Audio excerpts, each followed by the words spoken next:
Scenes like these today, shootings at schools, an all too familiar sight now across this country. This shooting, by one count, the 18th just this year. Multiple fatalities at several of those shootings. And this evening, what we're now learning at this hour about the suspect, Nikolas Cruz. Here's ABC's Chief Justice correspondent Pierre Thomas tonight.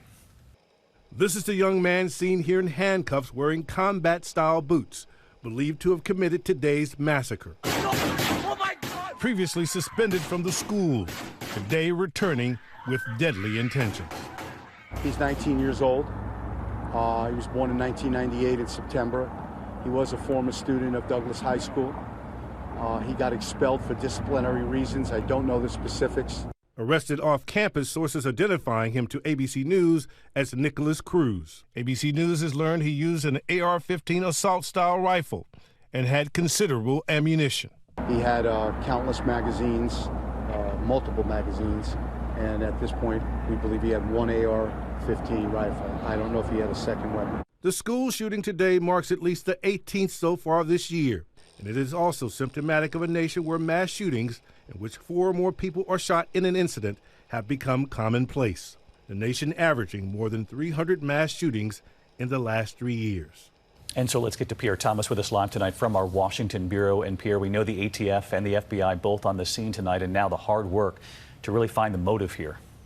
David, the FBI is now conducting an intensive background check looking for social media footprints and any ties to extremist groups. So far, no evidence pointing toward terrorism, but it's early in this investigation, David, and sources tell me no resource will be spared to find a motive. All right, Pierre, thanks to you. I'm joined tonight by ABC News crime and terrorism analyst Brad Garrett, a former FBI agent himself. And Brad, this suspect was captured. I know that's rare. Often in these mass shootings, the shooters take their own lives before authorities can get to them.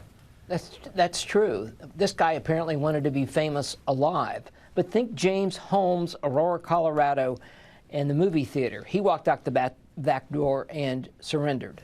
And Brad, the suspect was a former student. That's what we believe at this point from authorities there on the scene. A former student at the school.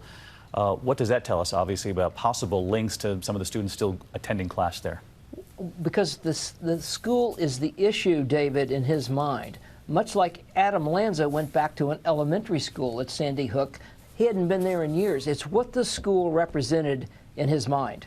Brad Garrett with us, a former FBI agent, our terrorism analyst. Brad, we thank you as always. Unfortunately, always tough topics when we bring you on. In the meantime, what are schools to do in this country to protect our children? So many of them taking new steps, but can they ever be enough? Here's ABC's Clayton Sundell on that part of the story tonight. Tonight, what used to be unimaginable is the new reality in small towns and big cities. The death toll of students, children killed in just the first 6 weeks of this year, now at least 19, another 23 injured. Drill, we need to lock down. For kids, lessons in math and science now come with lessons in how to react if a gunman attacks their campus. Teachers taught to lock doors and block windows. Police have changed their tactics too, as we saw in this 2016 active shooter drill. At this Colorado high school, police and firefighters train side by side to immediately confront a threat. It's a lesson from Columbine. When that school was attacked in 1999, it had long been policy for officers to wait outside for the SWAT team. But that 45-minute delay before officers went in was later criticized for allowing the gunman to continue their killing spree. I was one of the first medics at Columbine. We did have to stand outside, unfortunately, and wait for the building to be cleared before we could go in and find any survivors. Another thing safety experts recommend is that schools should not only keep outside doors locked, but they should track all visitors to a campus at all times. Students also play a role. If they see signs of trouble in places like social media, they should be encouraged to speak up. Hi everyone, George Stephanopoulos here. Thanks for checking out the ABC News YouTube channel. If you'd like to get more videos, show highlights, and watch live event coverage, click on the right over here to subscribe to our channel, and don't forget to download the ABC News app for breaking news alerts. Thanks for watching.